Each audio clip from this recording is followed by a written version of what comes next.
They told me my son drowned in a storm off the coast of Maine. I buried an empty casket and tried to grieve in peace. Then a lockbox arrived at my door, paid for by a dead man, triggered by the very death certificate his killers had filed. Inside was a map with 7 red marks, $80,000 in cash, and Nathan's voice on a tape recorder whispering, "Dad, they killed me on land. The ocean was just their alibi." Welcome to the story. Before we continue, tell me in the comments where you are watching from today, your city or country. Do not forget to like and subscribe if you enjoy stories like this. Note, this is a fictional story with dramatized elements created to convey meaningful and thoughtful ideas. My name is Walter Crane. I am 73 years old, and I spent 38 years of my life drawing the invisible lines that separate what belongs to one man from what belongs to another. I was a cartographer for the state of Maine, a man who understood that every inch of coastline, every boundary stone, every surveyor's mark told a story of ownership and legacy, and sometimes of theft. I retired 12 years ago to the house my grandfather built in 1923 on the cliffs of Cape Elizabeth, a salt box, colonial with cedar shingles, gone silver from a century of nor'easters, and a view of the Atlantic that stretches so far east. You could swear you can see the curvature of the earth on clear mornings. Nathan was my only son, 46 years old, a commercial fishing captain who knew every current, every sandbar, every treacherous shoal between Portland Harbor and the Grand Banks. He had hands like dock rope, thick and calloused, and a laugh that could cut through fog. His boat, the Ruth Ann, named after his mother who passed in 2014, went down in a November storm 6 months ago. The Coast Guard searched for 11 days. They found wreckage. They found his emergency beacon floating loose. They never found him. How does a man who could read the ocean like a book drown in a storm he saw coming 3 days in advance? That question gnawed at me through the funeral, through the empty weeks that followed, through the slow gray winter that settled over the Cape Elizabeth house like a burial shroud. I told myself grief was making me suspicious.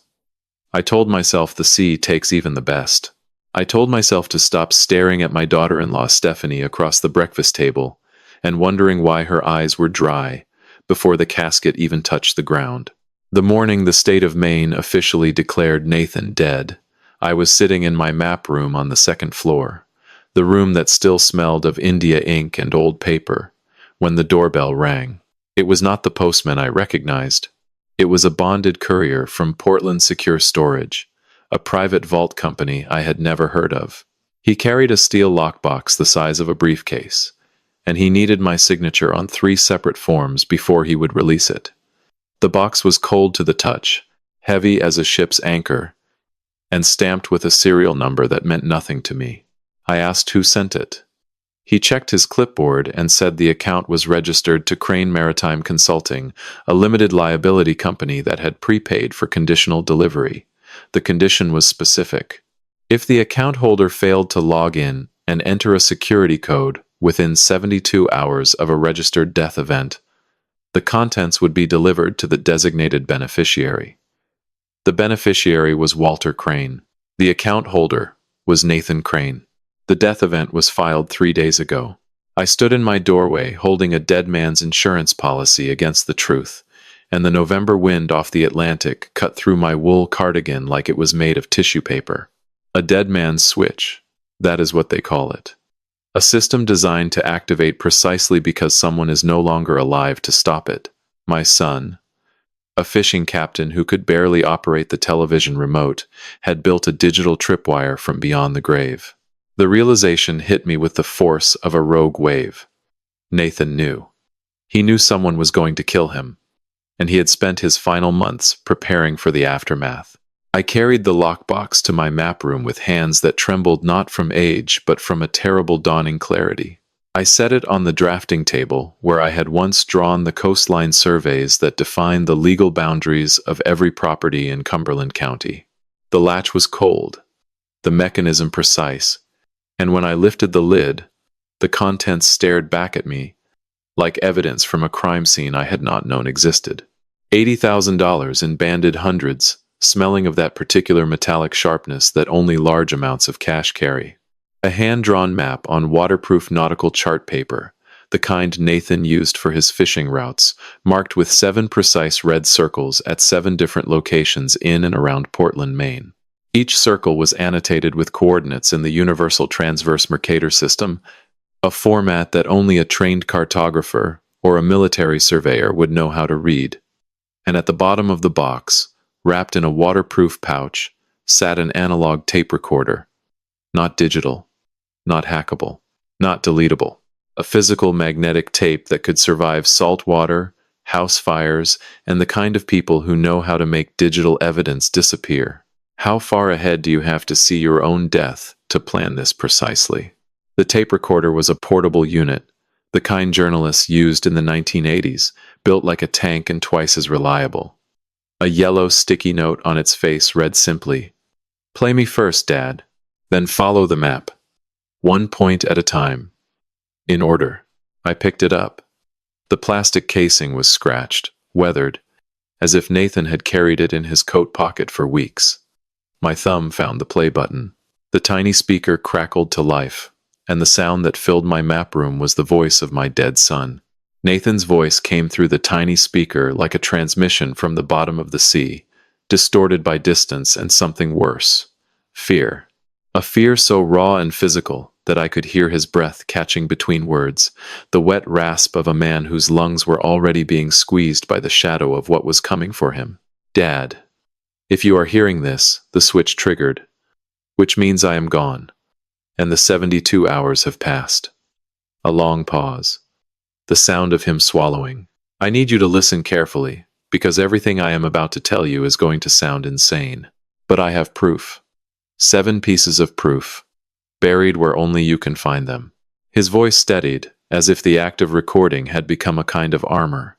He told me that his wife, Stephanie, had been meeting with a man named Oliver Brandt for at least 8 months before the storm. He said Brandt was a real estate developer from South Portland who had been circling our family's 12 acres of coastline property like a shark trailing blood in the water. He said Stephanie had taken out a $2 million life insurance policy on him 10 months ago without his knowledge, and that she had listed herself as the sole beneficiary. Then Nathan said the words that made the walls of my map room tilt sideways. "Dad, they did not kill me at sea. They killed me on shore and sank the boat afterward to make it look like the storm did it. The ocean was just their alibi. There is a kid on my crew, Colton. He is Brandt's son. He sabotaged the fuel valve. I knew it was coming, but I needed him to actually do it so there would be physical evidence. I am sorry, Dad. I am so sorry I could not tell you before." I sat perfectly still in the silence that followed, the tape hissing softly as Nathan gathered himself. The gray morning light coming through the map room window seemed thinner somehow, as if the world had lost a layer of substance. My son had known. He had looked at the calendar, counted the days until the next nor'easter, and understood that his young crewman was going to sabotage his boat in the middle of it. And he went anyway. Why would a man who sees his own death walk directly into it? Because he needed the crime to actually happen. Without the sabotage occurring, there was no physical evidence of conspiracy. Nathan could have confronted Colton. He could have gone to the police with suspicions. But suspicions do not convict. A broken fuel valve on a sunken boat does. My son had turned his own murder into a crime scene, and then built an evidence trail that would survive him. The tape continued. Nathan's voice dropped lower, more urgent. "Do not trust anyone in that house, Dad. Do not eat or drink anything Stephanie prepares for you. She has already started. I noticed you have been getting headaches, forgetting where you put your glasses, feeling dizzy in the mornings. That is not old age. She is doing something to the house, maybe the heating system." I could not figure out what exactly before I ran out of time. I felt a chill settle into my bones that had nothing to do with the November draft. The headaches. The mornings where the world felt wrapped in cotton. The appointment Stephanie had made with a neurologist last month because she was concerned about my memory. I had dismissed it as the natural erosion of age, the body's slow surrender to gravity and time. But Nathan was telling me it was manufactured, engineered, a slow chemical erasure designed to make me look incompetent. Follow the map, Dad. 1 point at a time, in order. Each piece builds on the one before it. By the time you reach number 7, you will have everything you need to put them away forever. I hid them in places only a cartographer would think to look, using coordinates only you can read. They cannot find what they cannot decode. Another pause, longer this time. When Nathan spoke again, his voice was different. Softer. The voice of the boy who once sat beside me on the Ruth Ann's deck while I taught him to read nautical charts by starlight. I love you, Dad. Tell me you will finish this. Tell me the map will mean something. The tape ended with a click that sounded like a door being sealed. I sat in the map room for what felt like an hour, but was probably only minutes, the analog recorder resting in my hands like a holy relic. The last time I had seen Nathan alive was a Tuesday afternoon in late October. He had come by the house to drop off a crate of fresh haddock from his morning haul. He stood in the kitchen, smelling of sea salt and diesel, and he looked at me with an expression I could not decode at the time. Now I understood. It was the look of a man saying goodbye without using the word. He had hugged me at the door. Not his usual quick, one-armed clap on the back, a real embrace, both arms, his chin on my shoulder, holding on 3 seconds longer than normal. I remember thinking it was strange. I remember thinking he seemed tired. What does it cost a son to hug his father for the last time, and pretend it is not the last time? The sound of footsteps on the stairs pulled me back into the present with the violence of a slap. Light. Quick footsteps. Stephanie. She was awake and moving toward the second floor. I looked at the lockbox sitting open on my drafting table. The cache and the map and the recorder exposed like an open wound. I moved faster than I had moved in years, sliding the recorder into my cardigan pocket, folding the map into the interior of a rolled survey blueprint on my shelf, and closing the lid of the lockbox. I shoved it beneath the drafting table behind a stack of bound atlases just as the door handle turned. "Dad?" Stephanie's voice came through the door, sweet as clover honey and just as sticky. "I thought I heard you talking to someone. Are you all right? It is barely 7 o'clock. I steadied my breath, pressed my palm flat against the cool surface of the drafting table, and I did the hardest thing I have ever done in 73 years of living. I smiled. "Just the radio, sweetheart. Could not sleep. You know how it is." The door opened. Stephanie Crane stood in the frame, 38 years old, blonde hair pulled into a casual braid, wearing Nathan's old flannel shirt like a costume of grief. She looked at me with those wide hazel eyes that I once thought were kind, and I saw, for the first time, the absolute void behind them. I have spent 38 years reading maps, and every good cartographer knows that the most dangerous terrain is the one that looks flat and safe on paper, but hides a cliff face beneath the contour lines. That morning, standing in the doorway of my map room with Nathan's killer smiling at me, I understood for the first time what it feels like to live inside a map that has been drawn by your enemy. "Come downstairs, Dad. I will make breakfast," Stephanie said, her hand lingering on the doorframe in a gesture that was meant to look caring but now registered as surveillance. She scanned the room behind me with a glance, so quick most people would miss it. I did not miss it. 38 years of reading fine print on survey documents had given me eyes that caught what others overlooked. I followed her down the stairs, my hand trailing along the banister that Nathan had helped me refinish the summer he turned 16. The house smelled of salt air and old wood, the permanent perfume of a century-old coastal home. But beneath it, something else. A faint staleness that I had been attributing to the sealed windows of autumn. Now I wondered if it was something more sinister, circulating through the vents. The kitchen was bright, the morning sun cutting through the east-facing windows and reflecting off the white porcelain tiles Ruth had chosen in 1987. Stephanie moved through the space with a choreographed efficiency that I now recognized as performance. She pulled the blender from its cabinet, extracted a bag of frozen berries from the freezer, and began assembling what she called my morning wellness smoothie, a ritual she had introduced 3 weeks after Nathan's funeral. "You look pale this morning, Dad," she said without turning around, the blender whirring to life with a high-pitched mechanical scream that made my temples throb. "Did you sleep at all?" I watched her hands. I watched the way she reached into the spice cabinet for what she called her special supplement powder, a beige dust that she told me was a turmeric blend for joint inflammation. Nathan's voice echoed in my skull. Do not eat or drink anything Stephanie prepares for you. Slept fine, I lied, settling into my chair at the kitchen island. The wooden seat creaked beneath me, a familiar complaint of aged joints meeting aged furniture. Just the wind kept me company. She set the glass in front of me. The smoothie was a dark purple, almost black, with a thin ring of foam on top that caught the morning light. It smelled of blueberries and something else. Something faintly chemical that I had been ignoring for weeks because a grieving old man does not question the kindness of his daughter-in-law. How many mornings had I drunk this? How many doses of whatever she was stirring into my breakfast had already accumulated in my bloodstream? Stephanie turned toward the refrigerator, reaching for the cream cheese, and in that 3-second window I moved. I tilted the glass toward the potted fern on the windowsill beside me, a sprawling Boston fern that Ruth had kept alive for 20 years. The purple liquid poured silently into the soil, absorbed instantly by the dry potting mix. I brought the empty glass to my lips and made the sound of swallowing, then set it down with a satisfied exhale. Good? She asked, glancing over her shoulder. Best one yet, I said. The lie tasted like copper on my tongue. She smiled. It was the smile of a woman checking a box on a list.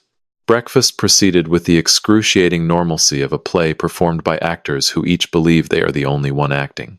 Stephanie spread cream cheese on toast and talked about the weather forecast, about the furnace needing its annual inspection, about whether we should consider having someone come in to help with the house now that Nathan was gone. Each suggestion was a brick in the wall she was building around me. A wall labeled concerned family making responsible decisions for an aging patriarch. I made an appointment with Dr. Kessler for Thursday, she said, her tone light and conversational, as if scheduling a cognitive evaluation for her father-in-law was as routine as booking a haircut. Just a checkup. You have been so forgetful lately, and I worry about you being alone in this big house all day. There it was. The architecture of the trap, laid out in plain language over toast and coffee. She was not worried about me. She was building a medical file, a paper trail of documented decline that would eventually justify a conservatorship petition, giving her legal control over the estate, the 12 acres of coastline, and the 100-year legacy of the Crane family. Is there anything more dangerous than a predator who wears the face of mercy? I nodded slowly, letting my eyes drift toward the window, as if I had already lost the thread of the conversation. Thursday, I repeated, my voice thin and vague. Yes, that sounds fine, dear. What was the doctor's name again? Stephanie's eyes flickered with something that might have been satisfaction. She was cataloging my performance as evidence. Kessler. Dr. Kessler. Dad. I will write it down for you. I let her write it on the magnetic notepad on the refrigerator. I let her pat my hand with a tenderness that made my skin crawl. I let her believe the confused old man was cooperating with his own demolition. At 9:15, I told her I needed to drive to the pharmacy for my blood pressure medication. A lie so simple and domestic that she could not refuse without appearing suspicious. She offered to drive me, her voice pitched with that particular false brightness that I now recognized as a control mechanism. I declined gently, insisting the drive would do me good, that I needed the fresh air. Just be careful on Route 77, Dad, she called from the front porch as I backed my old Volvo wagon out of the gravel driveway. The fog is supposed to thicken by noon. I raised a hand in acknowledgement, my eyes fixed on the rearview mirror. As the house grew smaller behind me, I watched Stephanie standing on the porch. She held her coffee mug in both hands, her posture perfectly composed, the very image of a dutiful daughter-in-law watching over her fragile father. But as my car reached the curve in the road where she would assume I could no longer see her, something changed. The coffee mug lowered. The concerned expression dissolved.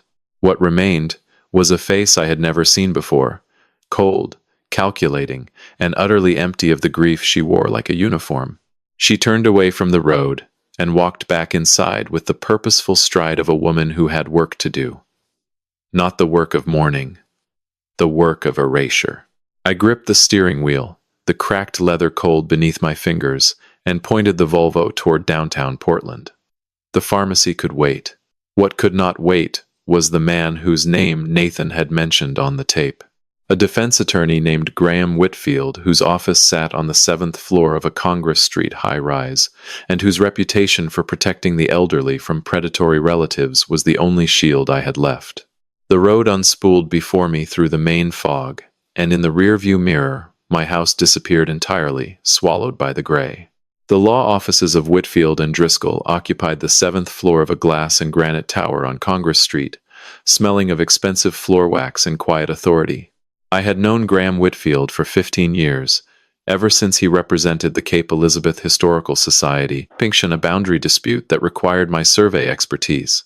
He was 55, built like a former college rower, and he possessed the rare combination of legal brilliance and genuine moral conviction that most attorneys lose within their first decade of practice.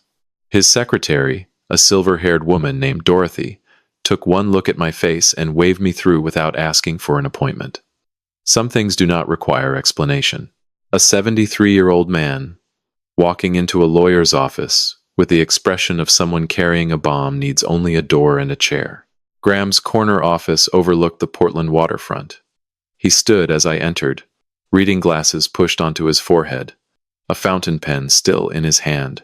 The room smelled of old leather and high-quality paper. It was the smell of order, the smell of a world that still operated by rules. Walter. He said my name like a question and an answer at the same time. Sit down. Tell me what happened. I did not sit. I placed the analog tape recorder on his desk, with the precision of a man laying down a loaded weapon. Then I unfolded the photocopy of Nathan's map beside it. I told him everything. The lockbox, the dead man's switch, the 72-hour trigger, the $80,000 hidden inside the false bottom of my drafting table. Graham listened without interrupting, his eyes fixed on mine with the intensity of a man who understands that some stories cannot be paused. When I pressed play, and Nathan's voice filled the office, I watched the color shift in his face. The professional composure remained, but beneath it, something harder took shape. The tape ended. The silence was total except for the muted hum of Congress Street traffic 7 floors below. Walter, Graham said, his voice low. If what Nathan recorded is accurate, you are not dealing with a family squabble over inheritance. You are living under the same roof as the people who murdered your son. And based on what Nathan describes about your symptoms, they have already begun eliminating you as well. Hearing it from a man whose career was built on distinguishing evidence from paranoia made it irreversibly real. What do? I asked, and I was not ashamed of the tremor in my voice. Graham walked to the far wall where a bookcase concealed a biometric safe. He pressed his thumb to the reader, and the steel door swung open. First, we secure the evidence.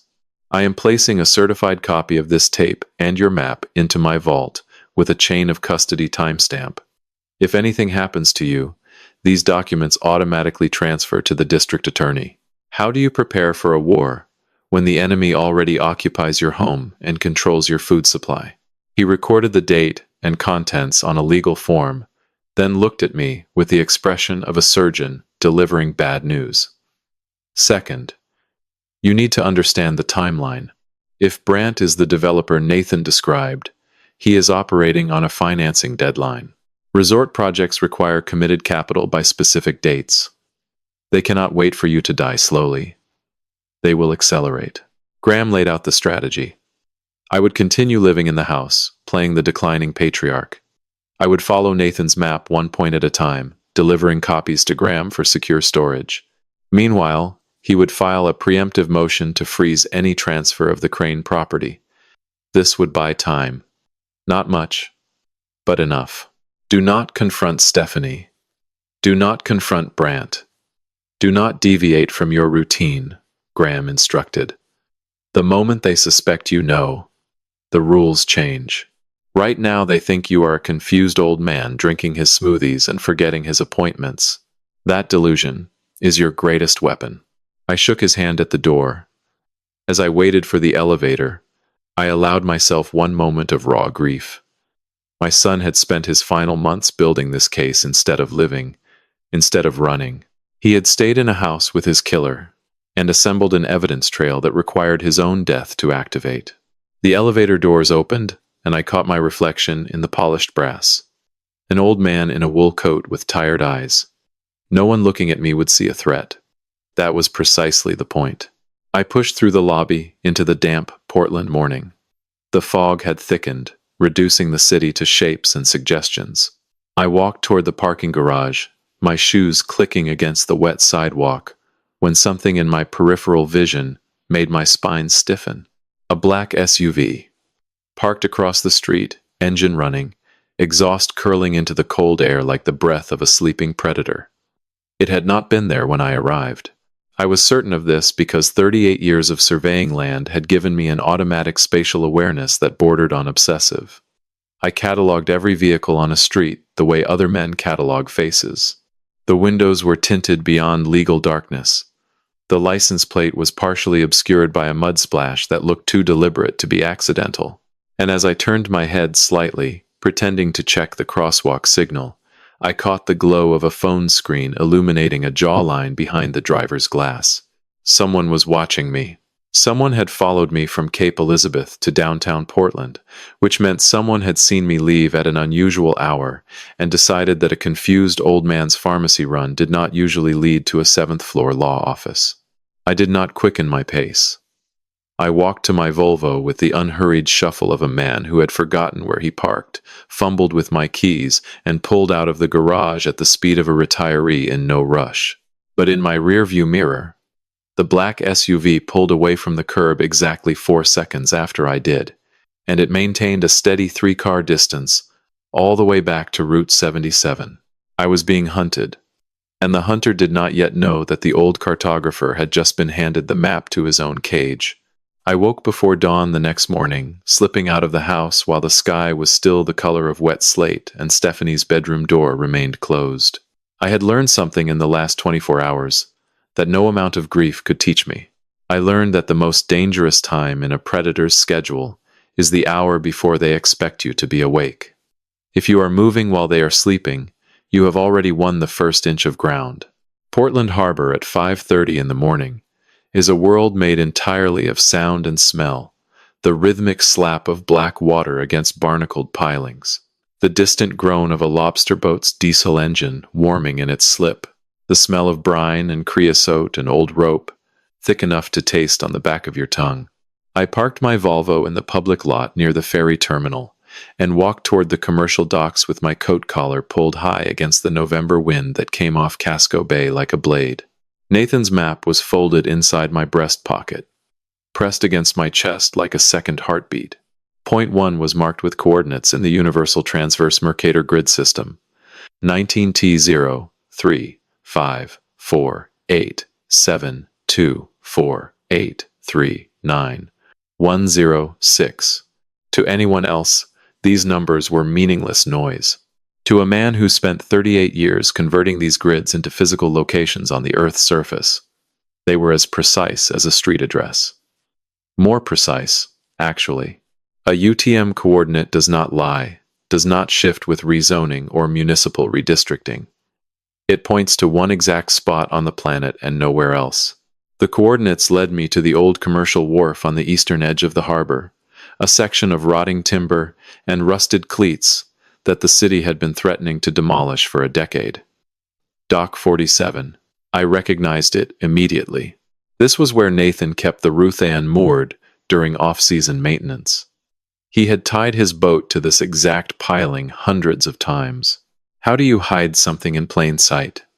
You put it in the one place that belongs to the dead, where the living no longer have reason to look. I climbed down the algae-slick ladder built into the wharf's edge, my knees protesting with every rung, the November water lapping just 18 inches below my feet. The cold radiated upward through my boots like a living thing. Beneath Dock 47, where the timber cross braces met the vertical pilings at the waterline, I found it. A 6-inch PVC pipe, capped at both ends with waterproof marine sealant, zip tied to the underside of the horizontal beam. It was invisible from above, and unreachable unless you knew to climb down and look. Nathan had calculated everything: the tide tables, the water level, the angle of visibility from the boardwalk. He was a fisherman. He understood the geometry of the sea, the way I understood the geometry of the land. I pried the pipe free with numb fingers, the zip ties snapping with a sound like small bones breaking. I tucked it inside my coat and climbed back up, my breath coming in short, visible bursts against the cold air. I did not open it at the harbor. I drove to the parking lot of a 24-hour laundromat on Forest Avenue, a place with no security cameras facing the lot, and sat in my Volvo with the heater running. The PVC caps twisted off with a squeal of breaking sealant. Inside, rolled tight and protected by a silica gel packet, was a stack of legal documents. I unrolled them on the passenger seat and felt the blood drain from my face. It was a complete land transfer agreement for the 12 acres of Crane family coastline property in Cape Elizabeth. The buyer was listed as Brant Coastal Development, LLC. The sale price was $4.2 million. And at the bottom of the final page, on the signature line designated for the current property owner, was my name, Walter R. Crane, written in a hand that was close to mine, but not mine. The loops of the W were too tight. The downstroke of the C carried too far below the baseline, small imperfections that most people would never notice. But a man who has signed his own name on 10,000 survey documents over 4 decades can spot a forgery the way a jeweler spots a fake diamond. They had not just planned to kill me. They had already signed my name on the death certificate of my family's legacy. The date on the document was 2 weeks before Nathan's boat went down. They had forged my consent to sell before they even killed the man who stood in their way. What do you call a theft that steals not just your property, but your handwriting, your identity? The very lines that make you legally you? I sat in the laundromat parking lot, with the forged document in my hands, and felt something shift inside my chest. The grief was still there, the shock, the horror, but beneath all of it, rising like a tide, was something older and colder, a rage so quiet it made no sound at all. The kind of rage that does not scream or throw things, the kind that draws a map and follows it to the end. I photographed every page with my phone, emailed the images to Graham's secure server, and rolled the originals back into the PVC pipe. Then I drove to Graham's office and deposited the physical evidence into his vault. Point 1. Complete. As I walked back to my car, the morning fog beginning to thin under a weak November sun, a voice cut through the harbor sounds behind me. "You are here awful early, Walter Crane." I turned. Standing on the sidewalk with a leashed golden retriever and a thermos of what smelled like strong black coffee was Margaret Holt. Maggie, 68 years old, widowed, and my closest neighbor on the Cape Elizabeth Cliff Road. She had been Ruth's dearest friend for 30 years, and she possessed the kind of observational memory that made her either the best dinner party guest or the worst secret keeper in Cumberland County. She was looking at me with eyes that held something more than casual neighborly interest. She was looking at me like a woman who had been waiting for someone to ask her the right question. Maggie Holt had lived 3 houses down from us on the Cliff Road since 1981. She and Ruth had been the kind of friends who spoke on the phone every morning at 7, who shared a vegetable garden along the property line, who knew each other's secrets the way old books know their shelves. When Ruth died, Maggie had shown up at my door every Tuesday with a casserole dish and a refusal to let me eat alone. She was 68, sharp as a surveyor's pin, and she noticed everything. Everything. "I was wondering when you would start asking questions," she said, her golden retriever pulling gently toward the harbor railing where the seagulls gathered. Her thermos steamed in the cold air, the scent of dark roast mixing with the salt breeze. "I have been watching that house of yours for months, Walter, and I have been biting my tongue bloody." I felt my chest tighten. "What have you seen, Maggie?"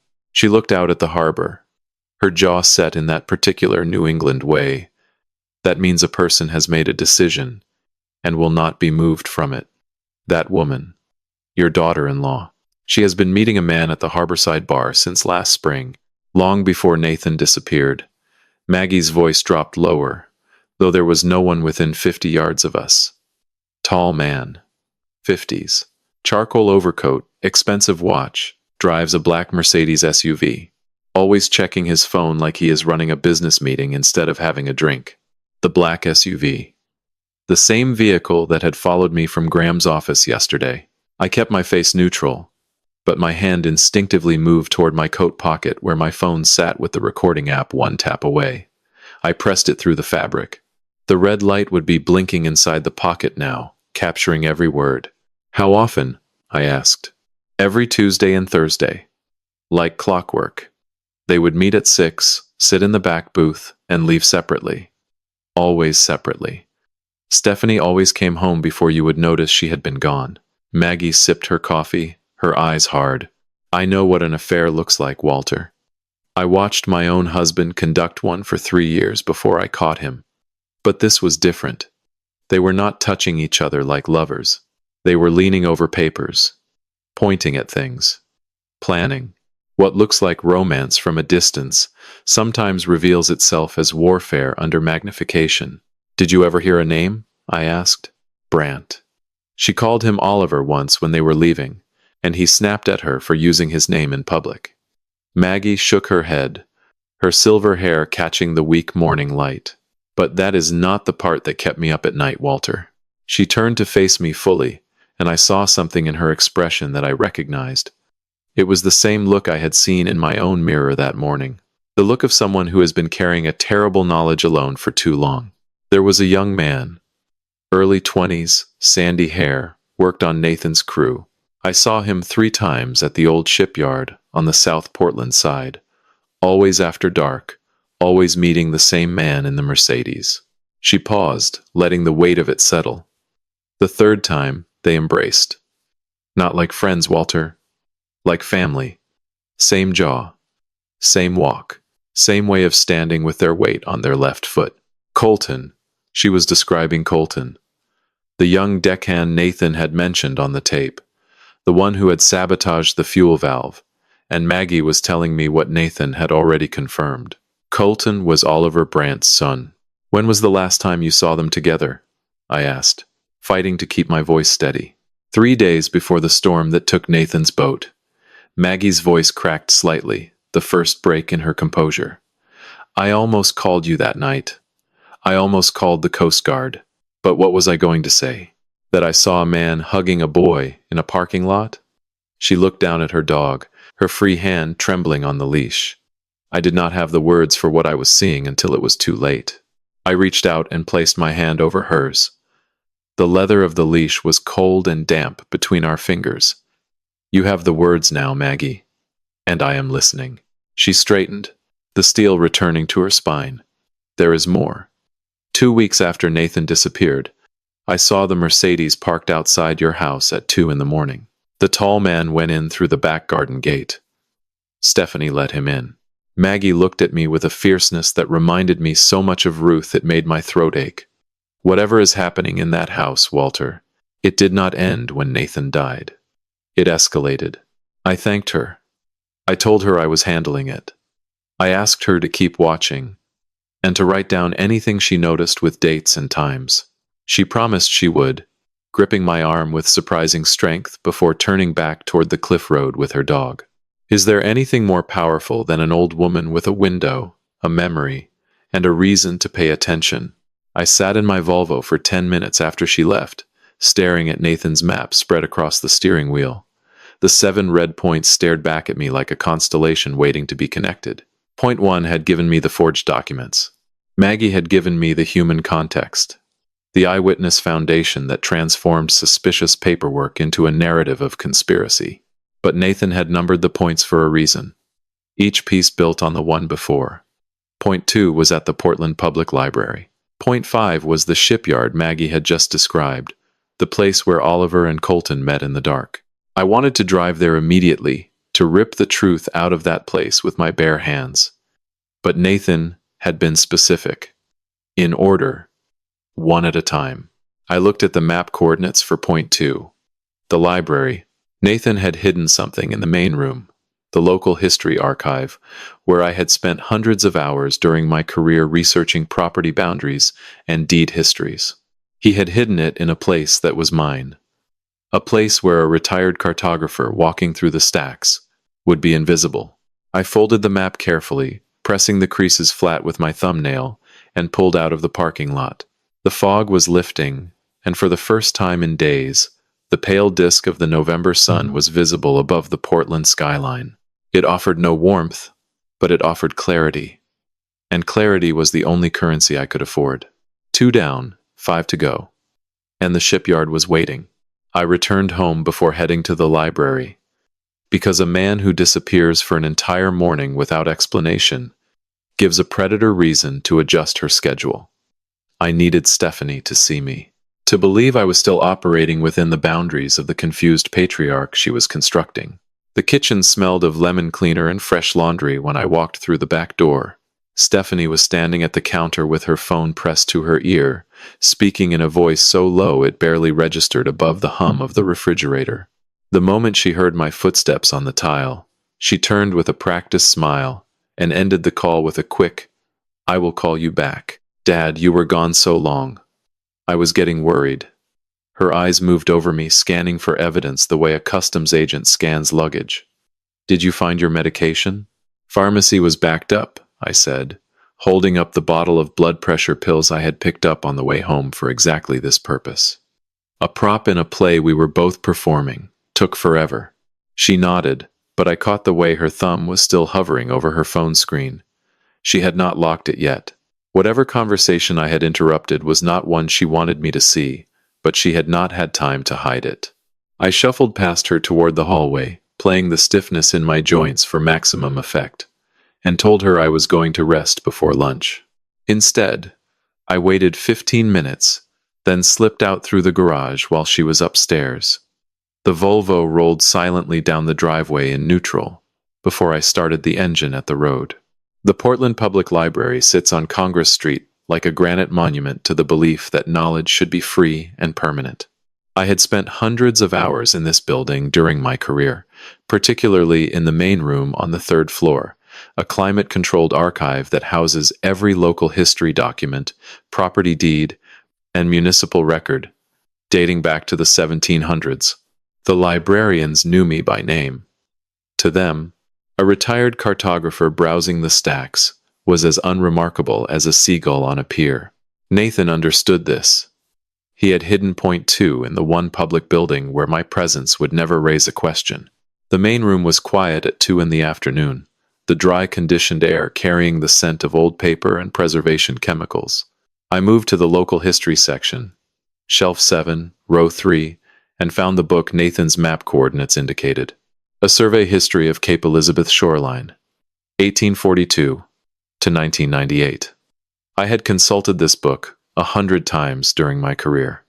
It was thick, leather-bound, and almost never requested by anyone other than professional researchers. I pulled it from the shelf and felt immediately that the weight was wrong. Too heavy for its page count. I opened the back cover and found a manila envelope taped to the inside of the binding, invisible when the book sat closed on the shelf. Inside the envelope was a micro SD card taped to an index card, and on the card Nathan had written, "Use the library computer. Public Terminal 3. No login required." I crossed the room to the row of public access computers, inserted the card into the reader at Terminal 3, and watched the screen populate with files. 3 folders. The first was labeled Brant v. Crane Dizichaus Devitisawosme. The second, State of New Hampshire v. Oliver R. Brant 2009. The third, Crane Point Resort Prospectus, confidential. What kind of hatred waits 25 years, builds a fortune, and then returns to finish what the courts would not allow? The 1998 file contained the complete court record of a civil lawsuit. Oliver Brant, then a 30-year-old junior developer, had sued my father for a right-of-way easement through the Crane coastal property, claiming his development company needed shore access for a proposed marina project. My father had fought it. I remembered helping him with the survey documentation, marking the exact boundary lines that proved Brant's claim was based on a deliberately misread deed. The judge ruled in our favor. Brant lost everything he had invested. I remembered his face in the courtroom, young and white with rage, swearing he would appeal. He never did. He simply disappeared from Portland for 15 years. The New Hampshire file was a criminal case. Oliver Brandt had been convicted in 2009 of fraudulent real estate transfers, targeting elderly property owners in the Lakes region. He had used forged documents and manufactured cognitive decline assessments to gain conservatorship over 3 separate victims, then sold their properties at below market value to shell companies he controlled. He received 2 years suspended sentence and 5 years probation. He had been using the same playbook for over a decade. My hands were steady as I opened the 3rd folder, but what I found inside made them stop moving entirely. It was a full-color architectural prospectus for a luxury resort development titled Crane Point Resort and Spa. 47 pages of renderings, floor plans, and financial projections, all built on the 12 acres of Crane family coastline. The document had been distributed to potential investors 8 months before Nathan's boat went down. The projected completion date assumed the land would be acquired by January of the following year. They had already sold the vision of my family's legacy to a group of Boston investors before they even killed the man standing in their way. They named their theft after us, as if erasing our name was not enough. They wanted to wear it like a trophy. I photographed every page, ejected the card, and returned the book to its shelf with the envelope still intact. A cartographer's habit. Leave the terrain undisturbed so you can return if needed. I emailed the photos to Graham from the library's guest Wi-Fi, a network that could not be traced to my home or my phone's data plan. 3 down, 4 to go. Each point was building on the last, exactly as Nathan had promised. The forged deed, the eyewitness, the criminal history, the motive. The picture was assembling itself like a mosaic, viewed from increasing altitude, and with every piece, the image of what they had done became more impossibly clear. I drove home with the weak November sun already sinking toward the western tree line, my mind turning over one detail from the prospectus that refused to let me rest. The projected acquisition date was January. It was now mid-November. That gave Oliver Brandt approximately 6 weeks to complete the theft of my property before his investors pulled their capital. 6 weeks. That was the clock Nathan had warned me about. That was why Stephanie was accelerating. The Casco Bay Line's ferry to Peaks Island departed from the Portland waterfront at 7:45 in the morning, a diesel-powered vessel that smelled of exhaust fumes and sea spray, and the particular metallic tang of a saltwater hull that has spent decades being eaten alive by the Atlantic. I stood on the open upper deck despite the cold, watching the Portland skyline shrink behind me as the boat pushed through the gray chop of the bay. Nathan used to bring me to Peaks Island every summer when he was a boy. We would take the first ferry, fish for mackerel off the southern rocks, and eat peanut butter sandwiches on the beach while Ruth read paperback novels under a sun hat. The island was a place of warmth in my memory. Now I was returning to it in November, alone, following a dead man's map to a building that smelled of decay. The old fishing shed sat at the northern tip of the island, a weathered structure of gray clapboard and rusted hinges that had belonged to a lobsterman named Angus, who died in 2016. The building had been abandoned since, its windows clouded with salt residue, its door secured by a padlock so corroded it practically crumbled in my hands when I worked it, with the combination Nathan had written on the map margin. 4-7-2. Ruth's birthday. April 7th, 1952. How many locks in this world are held shut by the memory of someone we loved? The interior smelled of rotting rope and mildew, and the sweet decomposition of old bait. Lobster traps were stacked against the walls like skeletal furniture, their wooden frames warped by years of moisture. I moved to the back corner where a narrow ladder led to a half-loft beneath the roof peak. My knees screamed on every rung, the old wood flexing dangerously under my weight. But I climbed because Nathan had climbed here before me, had placed something in this exact spot knowing I would follow. In the loft, wedged between a coil of rotted hawser line and the shed's roof beam, I found a waterproof ammunition box. Military surplus, olive drab, sealed with a rubber gasket. I sat on the dusty loft floor with my legs hanging over the edge and cracked it open. Inside was a life insurance policy. $2 million, issued by Northeast Mutual Life. Policyholder Nathan A. Crane. Sole beneficiary Stephanie M. Crane. The policy was dated 13 months before Nathan's death. Clipped to the front page was a handwritten note in Nathan's tight, practical script. She took this policy out, using a forged signature on the spousal consent form. I only found out because the premium confirmation was sent to our old mailing address by mistake. I never signed this. I never agreed to this. She insured my life for $2 million without telling me. And then she killed me. $2 million. That was the price tag they had put on my son. The resort was $4.2 million. The insurance was $2 million. The 12 acres of coastline property was assessed at $3.8 million. Added all together, and the total value of Nathan Crane's death was over $10 million. What does it cost to kill a good man? Apparently, it costs whatever the market will bear. I sealed the policy back into the ammunition box, climbed down from the loft with shaking arms, and locked the shed behind me. The ferry ride back to Portland felt longer than the crossing out, the gray water stretching endlessly as my mind calculated the weight of what I was carrying. 3 pieces of evidence. 3 pillars of a case, but Nathan had said 7, and each one was building towards something I could feel but not yet see. I stopped at a hardware store on Route 1 on my way home. It was an impulse driven by Nathan's warning on the tape, the part about my headaches and dizziness, the part about the heating system. I purchased a digital carbon monoxide detector, the kind with a continuous numerical readout rather than a simple alarm threshold. It cost $37. It would turn out to be the most important purchase of my life.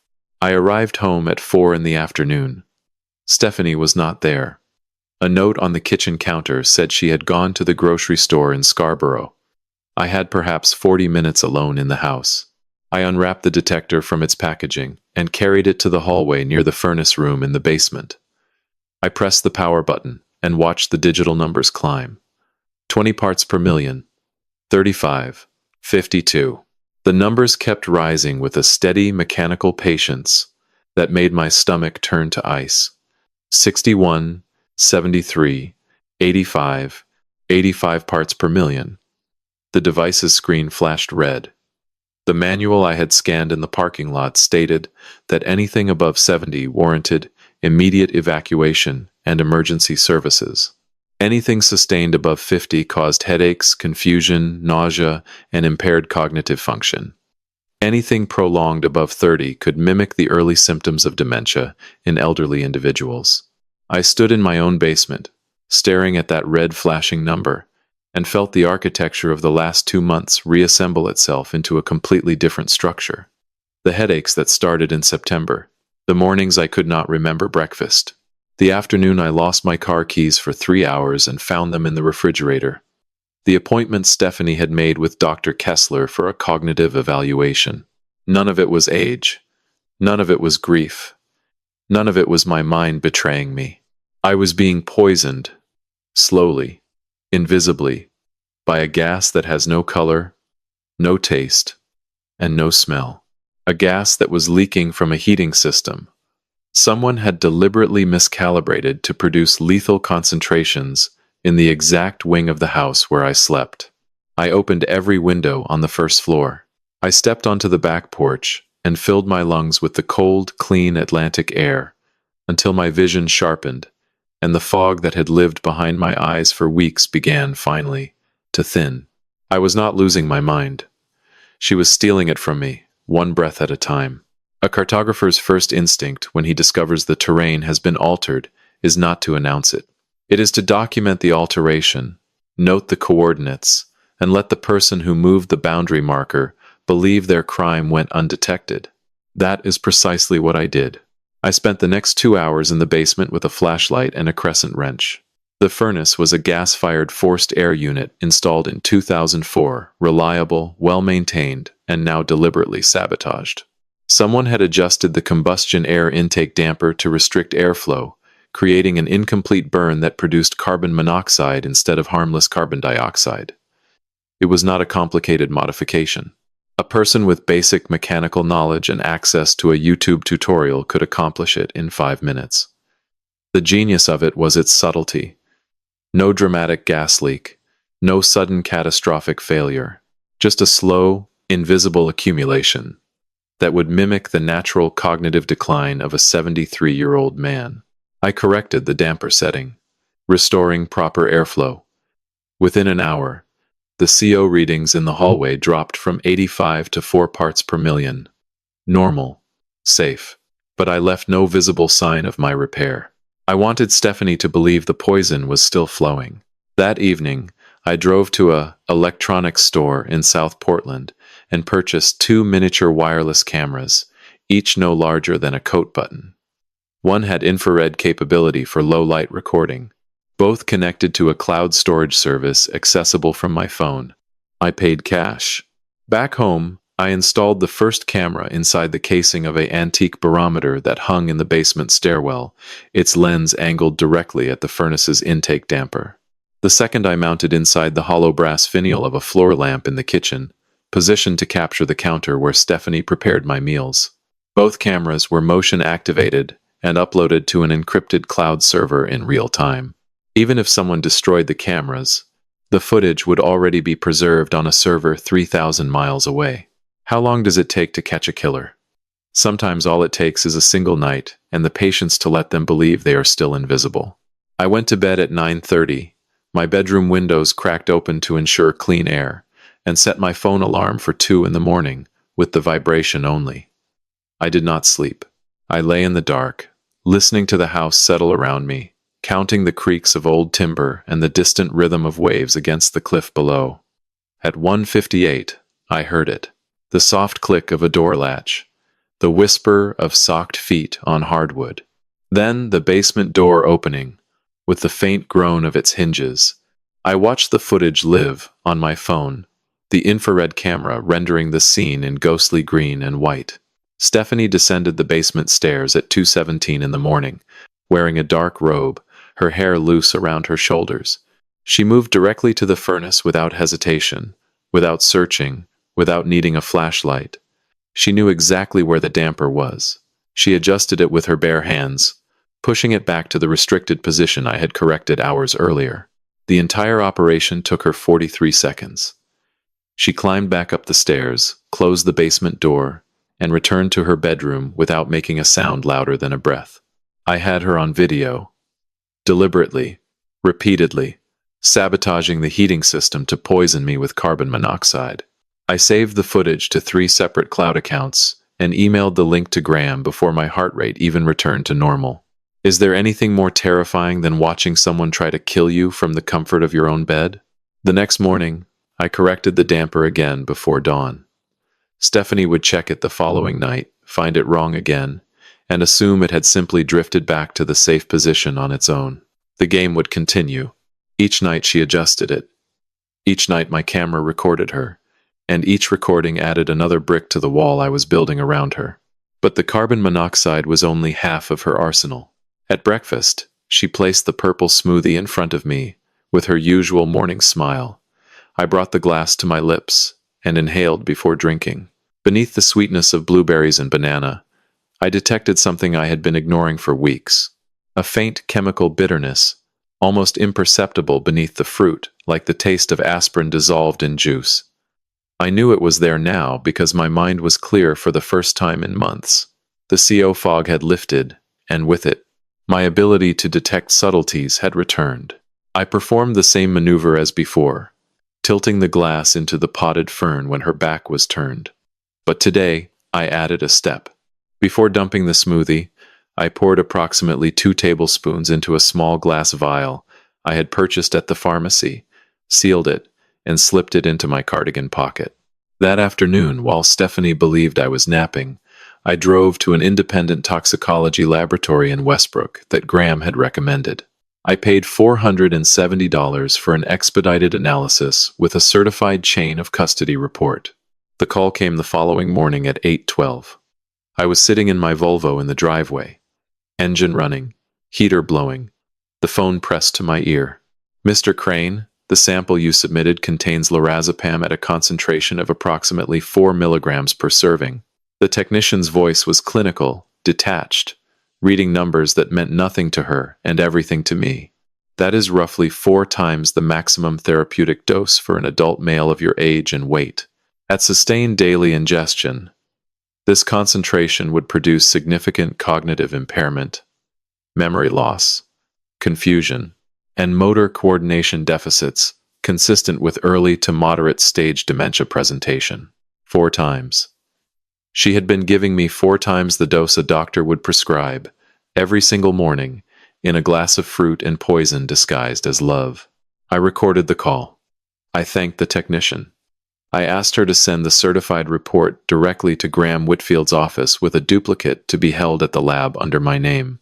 Then I ended the call and sat in the cold car, staring at the house where a woman was currently brewing my next dose. Carbon monoxide to cloud my mind at night. Benzodiazepines to keep it clouded during the day. A 2-pronged chemical assault designed to manufacture the exact symptoms that a neurologist would document as dementia.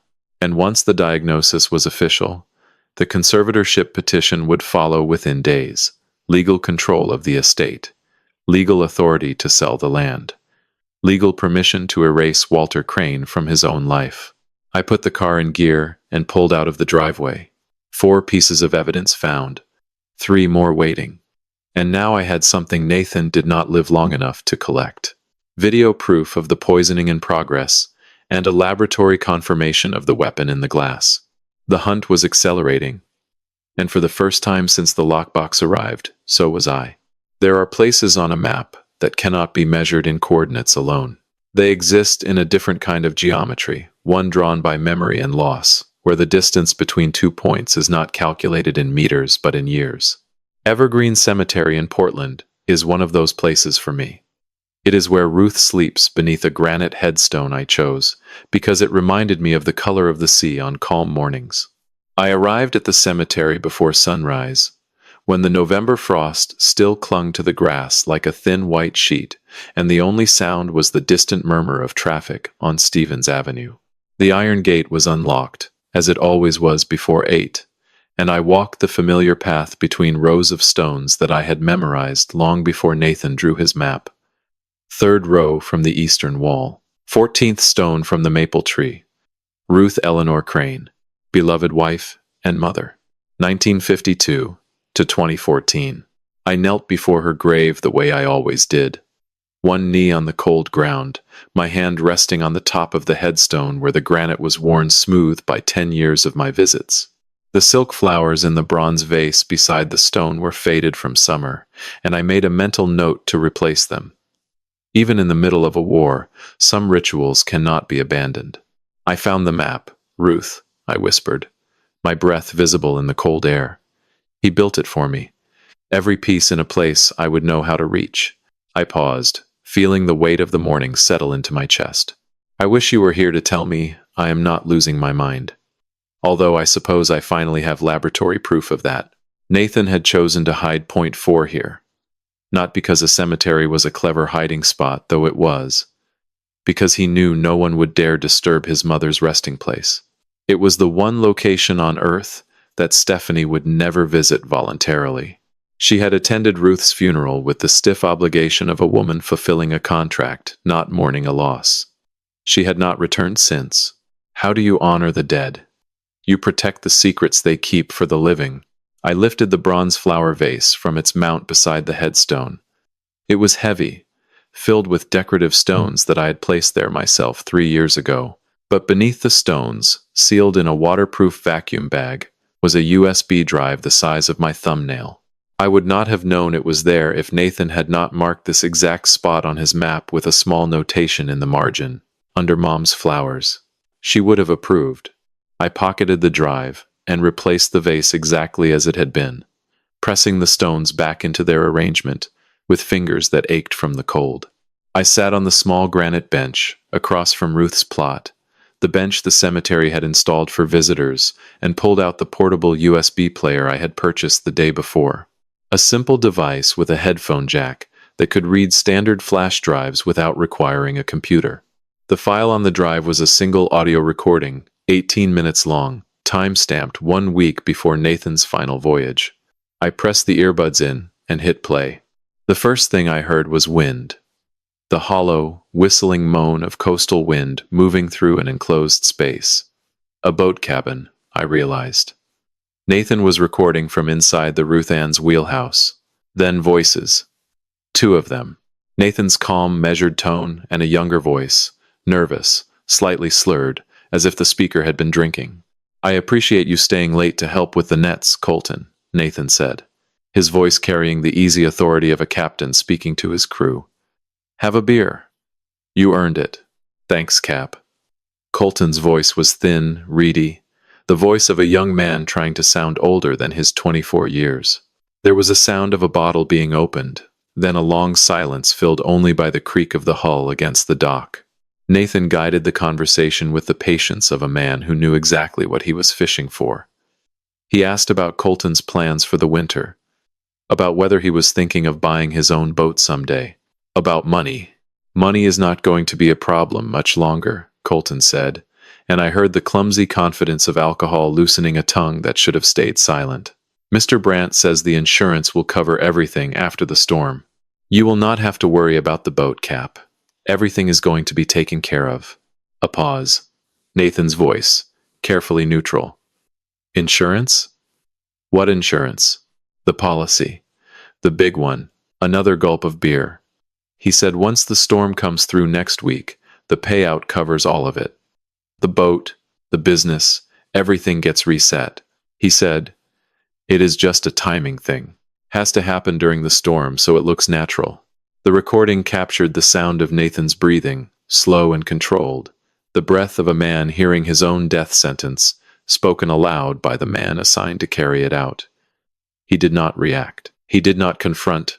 He simply let Colton talk, and Colton, drunk and oblivious, kept filling the silence with details that would eventually fill a prison cell. "Mr. Brandt said, after it is done, he will set me up proper. Said family takes care of family." Colton's voice cracked slightly on the word family, and I heard in that crack the desperate longing of a fatherless boy who had been handed a said entity and a purpose by a man who needed a weapon more than a son. The recording ended with the sound of Nathan telling Colton to get some sleep, his voice so steady and kind that it made my eyes burn. My son had sat across from his own executioner, bought him a beer, and calmly extracted a confession. Then he had sealed it in a waterproof bag and hidden it beneath his mother's flowers. I pulled the earbuds out and sat in the cemetery silence, the bare branches of the maple tree scratching against the gray sky above me, like the fingers of the dead reaching for something just beyond their grasp. "He was not running, Ruth," I said to the headstone. "He was not afraid. He was building a case from inside his own coffin, and he did it with more courage than I have ever possessed." I stood, my knees stiff from the cold bench, and looked at the map one more time. Point 5. The shipyard. The place where Oliver met Colton in the dark. The place where the physical evidence of the sabotage was waiting. 4 down. 3 to go.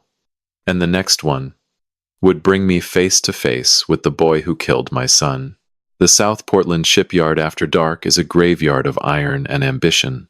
Rusted hull frames lean against each other like the skeletons of prehistoric creatures, and the air carries the sharp chemical bite of anti-fouling paint mixed with the salt decay of low tide.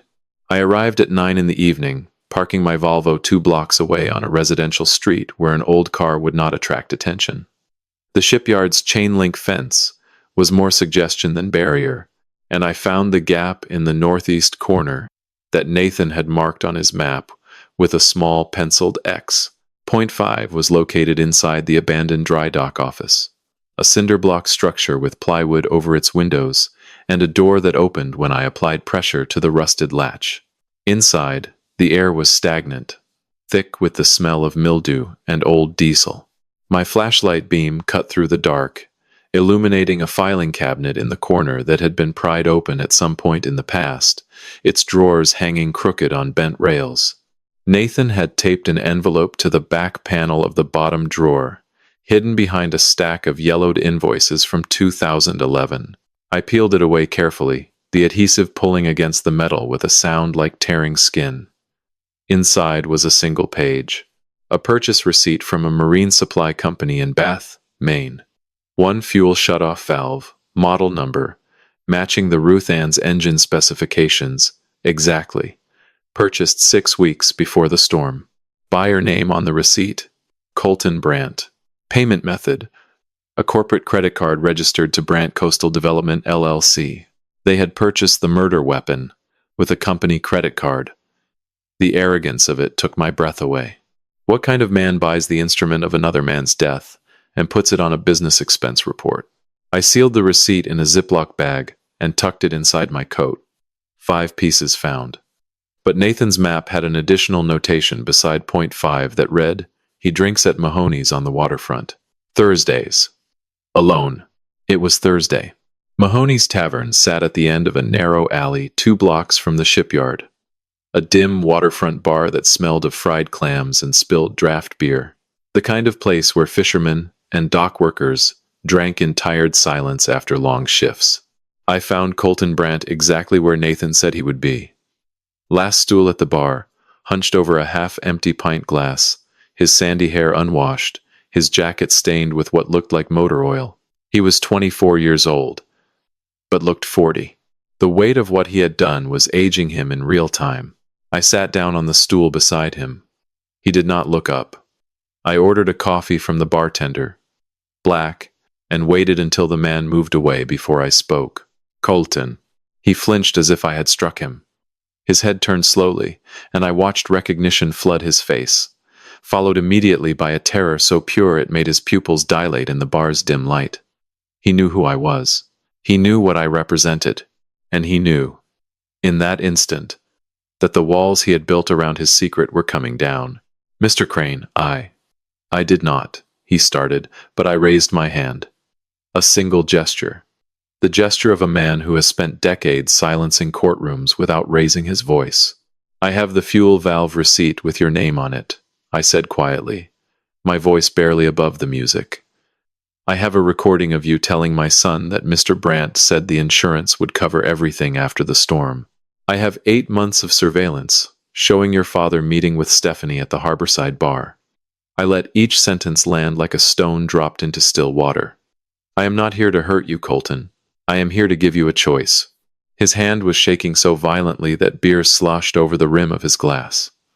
The amber liquid pooled on the bar surface, catching the neon light. He is my father, Colton whispered, and the word father came out of him like a confession in itself. I did not even know until 2 years ago. Mom told me he died in a car accident when I was a baby. Then he showed up, out of nowhere. Said he had been looking for me. Said he wanted to make things right. How do you hate a weapon when you can see it was forged against its will? The story came out of Colton in jagged, broken pieces. Oliver had spent 2 years cultivating the relationship before revealing the plan. He positioned it as a business arrangement, a temporary inconvenience that would secure Colton's future. He promised $50,000 and a legitimate position in his company. He framed Nathan's death as an inevitability of the insurance scheme, something clean and impersonal, just a boat and a storm. It was supposed to just disable the engine, Colton said, tears cutting tracks through the grime on his face. He told me the Coast Guard would pick Nathan up within an hour. He said the water temperature and the life raft would keep him safe long enough. But the storm was worse than the forecast. And the life raft deployment cable. His voice broke entirely. I cut the wrong line. I cut the raft cable instead of the fuel line backup. By the time I realized, he could not finish. He pressed his forehead against the bar surface and made a sound that was half sob, half animal moan. The bartender glanced over with the practiced indifference of a man who had seen too many broken people in his establishment. I let him cry. I did not comfort him. My son was dead because this boy's hands had made a choice, regardless of who guided those hands. But I also saw the truth Nathan had seen before me. Colton was a weapon, not an architect. The architect was still out there, still driving his black Mercedes, still planning to build a resort on my son's grave. I need you to testify, I said when his breathing steadied. I need you to tell a detective everything you just told me. In exchange, my attorney will recommend leniency. You cooperated. You came forward. Colton lifted his head. His eyes were red, destroyed. But somewhere beneath the guilt, I saw something that might have been relief. The relief of a man who has been drowning and finally feels the bottom. Okay, he whispered. Okay. I recorded the entire conversation on my phone. Every word, every admission, every detail about Oliver's grooming and manipulation. Then I gave Colton Graham's card and told him to call first thing in the morning. I drove home at 11:30, the coastal road dark and empty beneath a moonless sky. When I pulled into the driveway, the house was dark except for the porch light. I entered through the back door, moving silently through the kitchen, and climbed the stairs to my map room. The door was open. I always closed it. Inside, the room had been searched. Not ransacked. Not torn apart, but disturbed in the careful, methodical way of someone looking for something specific, without wanting to leave obvious evidence. My survey drawers were slightly misaligned. The stack of atlases that had concealed the lockbox was shifted 2 inches to the left. The drafting table surface had been wiped clean of the thin dust layer that naturally accumulates on unused surfaces. Stephanie had been in here, looking for something. The map, most likely. Or the tape. Or both. She had not found them. They were at Graham's office. But the search told me something critical. She was getting suspicious. The confused old man was spending too many hours away from the house, and she was starting to wonder why. On the kitchen counter, weighted beneath a clean coffee mug, sat a single sheet of paper. A printed appointment confirmation. Walter R. Crane. Cognitive Neurological Assessment. Dr. Martin Kessler. November 17th. 9:00 a.m. Tomorrow. She had moved the appointment up. She was accelerating. I spent the hour before 9:00 that morning, the way a soldier spends the hour before battle. I reviewed my ammunition. Maine Revised Statutes. Title 18C. Article 5. Section 401. The Uniform Guardianship, Conservatorship, and Other Protective Arrangements Act. I had read it 3 times during my career while assisting attorneys with property cases involving incapacitated elders. The statute is specific. No individual may be subjected to an involuntary cognitive capacity assessment in their own home without either a court order signed by a probate judge or the explicit written consent of the individual being assessed. No exceptions, no shortcuts, no workarounds for well-meaning relatives with concerned faces. I dressed carefully. Clean pressed shirt, my good wool trousers, the reading glasses that Stephanie believed I could never find, perched deliberately on the bridge of my nose. I shaved with a steady hand, trimmed the white stubble that had accumulated during days of neglect, and combed my hair with the precise part I had worn for 50 years. When I descended the stairs at 8:45, I looked exactly like what I was. A sharp, lucid, 73-year-old man who knew the law better than the people about to try and use it against him. If you want to defeat someone who thinks you are weak, the most devastating weapon is simply proving them wrong at the worst possible moment. Stephanie was already in the foyer when the doorbell rang at 9:03. She was wearing a soft gray cardigan and no makeup, her eyes artfully reddened as if she had been crying. The costume of the overwhelmed caregiver. She opened the door with the trembling hands of a woman at her breaking point, and I watched from the living room doorway as 2 men stepped into my home. They wore white coats, with laminated badges clipped to their breast pockets. One was tall, mid-40s, with the practiced smile of a man who made his living being trusted by strangers. The other was younger, perhaps 30, carrying a leather satchel that clinked faintly with the tools of assessment. They smelled of antiseptic hand sanitizer and the particular chemical freshness of recently dry-cleaned cotton. "Thank God you are here," Stephanie said, her voice cracking with theatrical precision. "He has been so confused, wandering at all hours, forgetting where he is. Last week he left the stove on and nearly burned the kitchen." She dabbed her eyes with a tissue, the damp sound of it punctuating her performance. "I am so frightened for him." The taller man nodded with grave concern and turned toward me. Mr. Crane, my name is Dr. Halpern. I am here with my colleague to conduct a brief wellness evaluation. Your daughter-in-law has expressed some concerns about your cognitive health, and we would like to ask you a few questions. I did not move from my position in the living room doorway. I let the silence stretch for 3 full seconds, long enough for the room to feel the shift in atmospheric pressure. Then I spoke. May I see your Maine Board of Licensure certification, Dr. Halpern? The smile faltered. A micro-flicker, barely perceptible, but I caught it the way I catch a misaligned boundary marker on a survey. I beg your pardon? Your certification. Maine Revised Statutes Title 32, Chapter 48, requires all practicing physicians conducting in-home assessments to present current licensure documentation upon request by the patient. I am requesting. I pushed my glasses higher on my nose and folded my arms. I would also like to see the court order authorizing this evaluation. Title 18C. Section 401, subsection B, requires explicit judicial authorization for involuntary cognitive assessments conducted outside a clinical facility. The younger man's hand tightened on his satchel strap. He glanced at his partner with an expression that I recognized from my decades in legal offices. The expression of a man who has just realized he is standing in a room with someone who knows more than he does. Mr. Crane, this is simply a voluntary welfare check, Halpern said, his voice losing its warmth by several degrees. There is no need for legal formalities.